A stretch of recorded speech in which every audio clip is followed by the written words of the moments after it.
Hi guys, welcome back to the channel. Last video में हमने देखा था OSI एंड TCP मॉडल के लेयर्ड मॉडल के बीच में डिफरेंसेस। आज हम पढ़ेंगे advantages and disadvantages of layered protocols. So layered protocols basically क्या होते हैं? हमारे OSI एंड TCP मॉडल्स, इन्हें हम अगर क्लब में बोलेंगे तो लेयर्ड प्रोटोकॉल्स बोलते हैं। सो सबसे पहले लेट्स टॉक अबाउट एडवांटेजेस।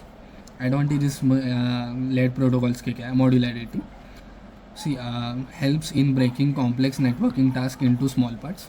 जैसे कि आप सब ने पिछले वीडियोस में देख पढ़ा था, OSI मॉडल में 7 लेयर्स रहते हैं एंड TCP मॉडल में 4 लेयर्स रहते हैं। सो इतने सारे 7 लेयर्स एंड 4 लेयर्स के वजह से कोई भी अगर कॉम्प्लेक्स प्रॉब्लम रहेगा जो OSI मॉडल के अंदर हम डालते हैं, तो वो 7 अलग अलग पार्ट्स में डिवाइड होता है। सबसे पहले आता है फिजिकल लेयर, फिर उसके बाद आता है data link layer, network layer, transport layer, session layer, presentation layer and application layer. ये 7 लेयर OSI मॉडल के। तो कोई भी जो नेटवर्क का प्रॉब्लम रहेगा वो 7 लेयर्स में डिवाइड होता है एंड फिर उसको स्मॉल स्मॉल पार्ट्स में सॉल्व किया जाता है, complex networking task into small problems. इसकी वजह से मॉड्यूलर है लेयर प्रोटोकॉल। फिर उसके बाद है easy to troubleshoot and maintenance, problems are diagnose and resolve layers by layers.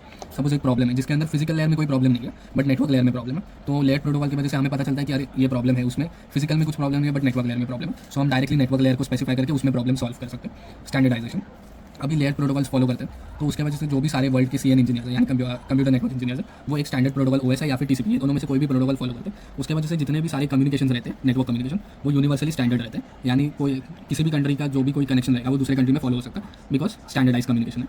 And lastly ease of deployment and upgrades, layers can be upgraded और modified independently. भले ये 7 लेयर्स या फिर 4 लेयर्स इंटरकनेक्टेड है बट ये सारे independently भी काम करते हैं। उस वजह से हम सारे लेयर्स को एक साथ भी अपग्रेड कर सकते हैं और मॉडिफाई कर सकते हैं या फिर अकेले अकेले भी मॉडिफाई कर सकते हैं।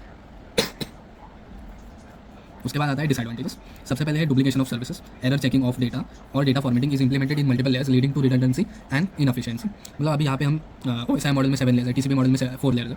तो सपोज एक अगर प्रॉब्लम हमने लिया कम्युनिकेशन नेटवर्क का प्रॉब्लम, सो अगर उसको हमने OSI प्रोटोकॉल से सॉल्व करना चालू किया तो हमें पहले फिजिकल लेयर पे सॉल्व करना होगा, फिर डेटा लिंक लेयर पे। सपोज जो प्रॉब्लम है वो प्रेजेंटेशन लेयर में रहेगा तो हमें नीचे से सारे लेयर्स फॉलो करने पड़ेंगे। फिजिकल हो गया, डेटा हो गया, नेटवर्क हो गया, ट्रांसपोर्ट हो गया, सेशन हो गया एंड देन उसके बाद हम प्रेजेंटेशन लेयर में जाएंगे। तो उस वजह से बहुत सारे जो सर्विसेज रहते हैं वो डुप्लीकेट होते हैं।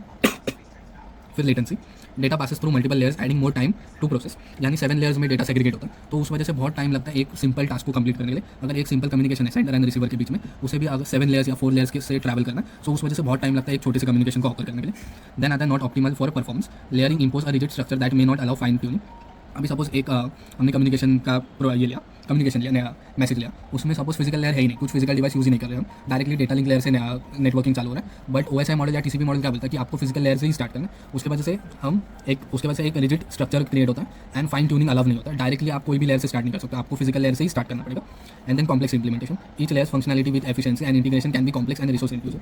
अभी जैसे मैंने इधर कहा कि सारे जो लेयर्स है वो भले एक साथ काम करते हैं बट वो इंडिपेंडेंटली भी काम करते हैं एंड उसकी वजह से कई बार ये जो इंप्लीमेंटेशन रहता है वो डिफिकल्ट हो जाता है बहुत ज़्यादा। अगर सपोज एप्लीकेशन लेयर इंडिपेंडेंटली काम कर रहे हैं तो उसका प्रेजेंटेशन एंड सेशन लेयर के साथ जब हम ब्रिजिंग करते हैं या कनेक्शन करते हैं तो बहुत ज़्यादा कॉम्प्लेक्स इंप्लीमेंटेशन हो जाता है। That's it, thank you for today.